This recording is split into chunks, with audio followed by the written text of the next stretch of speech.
என் மேலேயே கை வைக்கிறியா?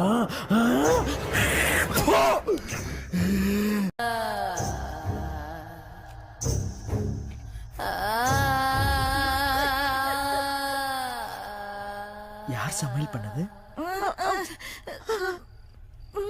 என்ன கேக்குறேன்ல?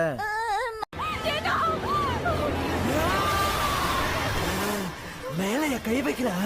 தொடா தொடு, இப்ப தொடா பாக்கலாம். தொடு, வா வா. என்ன என்ன என்ன பார்த்துட்டு இருக்க? வா தொடு தொடா. விட சொல்றல்ல.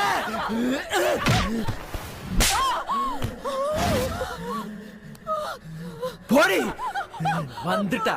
ஏன்னா நோன்னா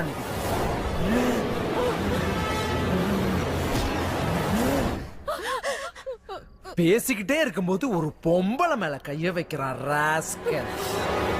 நீங்களே சொல்லுங்க, உங்ககிட்ட பேசிட்டே இருக்கும்போது ஒரு ஆம்பளை உங்க மேல கை வச்சா உங்களுக்கு கோவம் வருமா?